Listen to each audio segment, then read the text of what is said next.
माननीय सभापतिज्यू, माननीय गृहमन्त्री र सबै माननीय सदस्यहरू, उपस्थित महानुभाव, सबभन्दा पहिला त म समितिको सभापतिजीलाई धन्यवाद भन्न चाहन्छु। यो निकै गम्भीर र संवेदनशील राष्ट्रिय मुद्दामा बैठकको आयोजना गर्दा छलफल गराउने जो काम गरेको छ, राम्रो भएको छ। मैले अहिले धेरै भन्नु छैन, माननीय सदस्यहरू जतिले बोल्नुभयो मैले गम्भीरतापूर्वक सुन्ने र बुझ्ने कोसिस गरेँ। म सबै माननीय सदस्यहरूको भावना र स्पिरिटलाई सम्मान गर्छु र त्यसमा मूलभूत रूपमा आफ्नो सहमति रहेको कुरा पनि म जानकारी गराउन चाहन्छु। यो विषय आफैमा धेरै गम्भीर छ र धेरै पुरानो पनि छ र यस विषयमा पटक पटक छलफलहरू पनि हुँदै आएको छ। राष्ट्रिय स्तरमा बहस पनि हुँदै आएकै विषय हो। अहिले जब यो नक्साको कुरा आयो, नयाँ सन्दर्भमा गत साल हामी सबै यो विषयको गाम्भीर्यता र संवेदनशीलतालाई विचार गरेर बहसमा अगाडि बढ्यौँ र सरकारले पनि सर्वदलीय र सर्वपक्षीय बैठकको आयोजना गरेर एउटा राष्ट्रिय सहमतिको वातावरण बनाउने पहल गर्यो र त्यो सहमतिले सरकारलाई र प्रधानमन्त्रीलाई निकै ठुलो तागत दिएको हो। र त्यसपछि मैले सरकारको तर्फबाट तयार पारिएको प्रोटेस्ट लेटर मैले आफूले पनि हेरेको थिएँ। त्यो तुरुन्त नै त्यो सर्वदलीय र सर्वपक्षीय बैठकको लगत्तै त्यो ड्राफ्ट भएको थियो र त्यो भारत सरकार समक्ष पेश गरिएको थियो। सायद डिप्लोमेटिक प्रोटेस्ट लेटरको रूपमा त्यति स्ट्रङ लेटर सायद नै लेखियो होला भन्ने मलाई लाग्छ विगतमा। त्यस अर्थमा सुरुका दिनमा त्यो तत्परता र गम्भीरताको साथ नै अगाडि बढाउन खोजिएको थियो। तर पछि विदेश सचिव स्तरको बैठकहरूको आयोजना गरेर छलफल गर्ने भनिएकोमा त्यसमा सहमति हुन नसकिरहेको समय सूची मिलाउने कुरामा नभएको भन्ने हिजो मात्रै यो बाटो उद्घाटनको विषय आइसकेपछि मैले तुरुन्तै प्रधानमन्त्रीजीलाई भेटेर यो विषय धेरै गम्भीर छ। अस्ति पनि नक्साको सन्दर्भमा एक ढङ्गले डिबेट भयो र हामीले उच्च स्तरमा नै प्रधानमन्त्रीकै स्तरबाट राजनैतिक र कूटनैतिक संवाद थालिहाल्नुपर्छ र यसको समाधानतिर अगाडि बढ्नुपर्छ, यसलाई एउटा अवसरको रूपमा लिनुपर्छ भनिएको थियो। किनकि एउटा ठुलो राष्ट्रिय सहमति आम नेपालीहरूको भावना केन्द्रित भएको थियो र त्यो तागत प्रधानमन्त्रीकोमा प्रदान गरिएको थियो र हामी त्यसो गरेका थियौँ। तर धेरै चिज अगाडि बढ्न सकेन। माननीय सदस्यहरूले जे कुरा राख्नु भएको छ यहाँ एउटा मर्मको साथ राख्नु भएको छ भन्ने नै मैले बुझेको छु। र हिजो मैले पार्टी अध्यक्षको हैसियतले प्रधानमन्त्रीजीसँग भेटेर, माननीयको हैसियतले पनि प्रधानमन्त्रीजीलाई भेटेर यो त अझ गम्भीर भएर आयो, त्यसकारण यसको बारेमा अविलम्ब हामीले इनिसिएटिभ लिएनौँ, पहल गरेनौँ भने चिजहरू झनपछि झन अप्ठ्यारोतिर जान सक्छ भनेर नै म त्यही बसेर पार्टीको तर्फबाट दिने वक्तव्य ड्राफ्ट गरियो र त्यो पार्टीको तर्फबाट दिएको हो र सरकारको तर्फबाट दिने भनेको परराष्ट्र मन्त्रालयको तर्फबाट दिने भनेको वक्तव्य पनि मैले हेरेँ। त्यो प्रोटेस्ट लेटर नीतिगत रूपमा, सैद्धान्तिक रूपमा, भावनाको रूपमा पनि ठिक लेटर नै छ। त्यो लेटरमा चाहिँ चिजहरू जो ओरिएन्टेसन दिइएको छ त्यो ओरिएन्टेसन बेठिक छैन भन्ने नै मलाई लाग्छ। यहाँ मान्य सदस्यहरूले पनि जस्तै त्यो लेटर पढ्नु भएको छ त्यही चाहिँ लेटर ठिकै छ भनेर पनि आयो, लेटर ठिकै छ। तर लेटर मात्रै ठिक भएर भएन, त्यो एक्सन पनि ठिक हुन पर्यो भन्ने मान्य सदस्यहरूको जो भावना छ बिल्कुल सही नै छ। म के मात्रै भन्न चाहन्छु भने यो विषय लिपुलेखसँग सम्बन्धित विषय या बोर्डमा जहाँ जहाँ समस्या छन् हाम्रा तीसँग सम्बन्धित विषय मैले पूर्व प्रधानमन्त्रीको हैसियतले यहाँ जानकारी गराउनु पर्दछ। म दुवै पटक भारतसँग पनि चीनसँग पनि यी विषयमा छलफल गरिएको छ।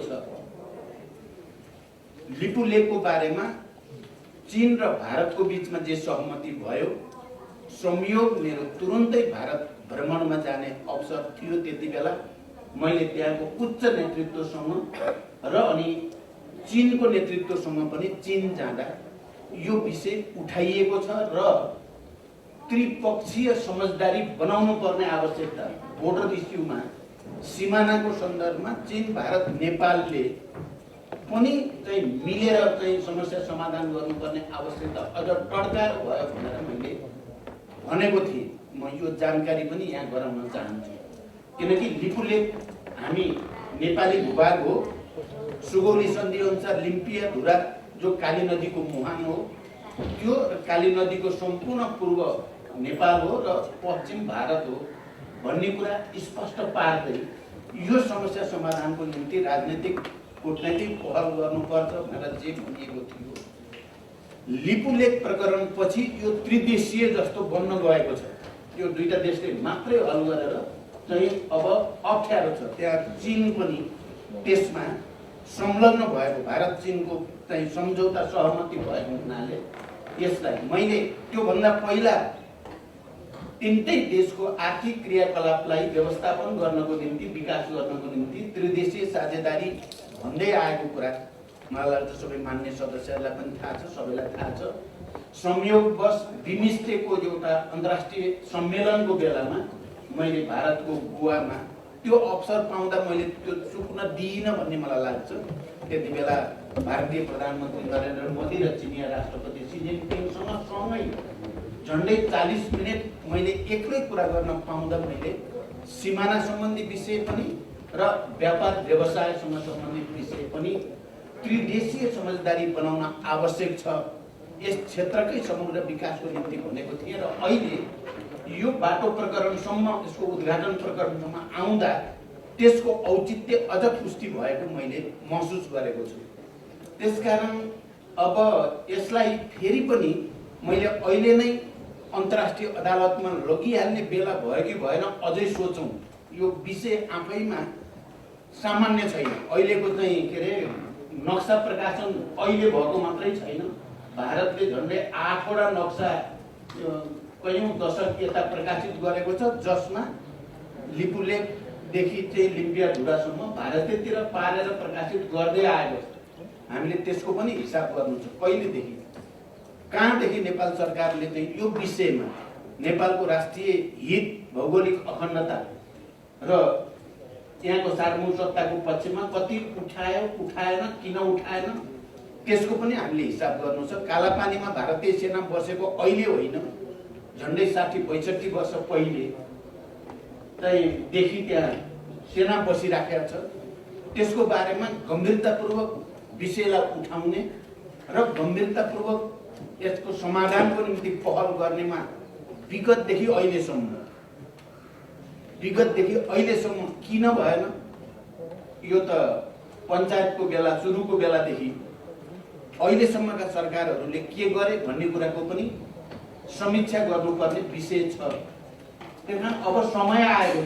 समग्र इतिहासदेखि कि हाम्रो कमजोरी कहाँ भयो, हामी नेपाल सरकारको, नेपालीहरूको, नेपालका हामी सबैले कहाँ कति कमजोरी गर्यौं त्यसको पनि समीक्षा गर्नुपर्ने समय आएको छ। र हामीले एकचोटि सरकारलाई जसरी आम नेपाली जनताको समर्थन प्राप्त भएको छ यो विषयमा, के सत्तापक्ष के प्रतिपक्ष, सबै राजनीतिक दल, नागरिक समाज, सबै विज्ञहरू सबैको पनि सरकारलाई साथ छ। आज तपाईहरुले यो समितिमा पनि मान्य सदस्यहरूले जुन गम्भीरतापूर्वक अब समस्या समाधानमा ढिलाइ नगरिकन व्यावहारिक रूपमा पहल गरियोस् भन्नुभएको छ।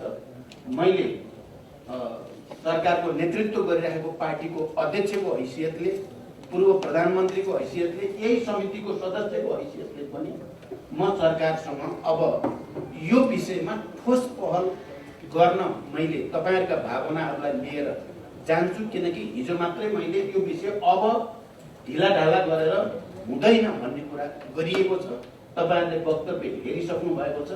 म समेतले हस्ताक्षर गरेको पार्टीको वक्तव्य र मैले मान्य सदस्यको हैसियतले पनि त्यसरी नै जान्छु। अब यहाँ अघि एकजना मान्य सदस्यहरूले यहाँ पूर्व माओवादी र पूर्व एमाले अलिकति चाहिँ पोलिटिक्स खेलिहाल्न खोज्नु भयो। अब त्यो खेल्न आवश्यक छैन। यहाँ म धेरै यो समितिको बैठकमा उपस्थित हुन पाएको छैन अरू कामहरूको चापले गर्दा। हिजो मलाई सभापतिजीले अब यो अन्तर्राष्ट्रिय समिति र यो राज्य व्यवस्था समितिको संयुक्त बैठक हुने भयो। विषय चाहिँ यही सीमासँग सम्बन्धित संवेदनशील विषय भएको हुनाले समय निकालेर जसरी पनि आउनु पर्यो भन्नुभएको हुनाले आज मैले सोचेको के थियो भने यहाँ चाहिँ रक्षा मन्त्रालयबाट पनि, भूमि सुधार मन्त्रालयबाट पनि, गृह मन्त्रालयबाट सबैबाट पनि र अन्तर्राष्ट्रिय समितिका पनि सभापति अरू सबै पनि हुन्छन् र यो आजको छलफल अलि विशिष्ट खालको हुन्छ भन्ने सोचेर बिहान यो आजको चाहिँ यो प्री बजेट छलफल बारे अर्थमन्त्रीजीसँग मेरो मिटिङ थियो। फेरि आज बिहानै त्यो मिटिङ छुट्याएर म आएको हो। यहाँ कोही पूर्व माओवादी, पूर्व एमाले, कांग्रेस या इत्यादि भन्ने नभएर यो राज्य व्यवस्था समिति हो। यहाँ मान्य सदस्यहरू उपस्थित हुनुहुन्छ, त्यसलाई त्यही रूपमा बुझ्न जरुरी छ। फेरि पनि मैले अरू लामो भनिनँ, यहाँहरूले चाहिँ व्यक्त गरेका भावनाहरूलाई सरकार समक्ष लगेर त्यसलाई गम्भीरतापूर्वक अगाडि जान र एकचोटि फेरि राजनैतिक र कूटनीतिक पहल मार्फत समाधानको कोसिस गर्ने, भएन भने के गर्ने भन्ने कुरा चाहिँ पनि छिटै एउटा टुङ्गोमा नेपाल पुग्नुपर्छ।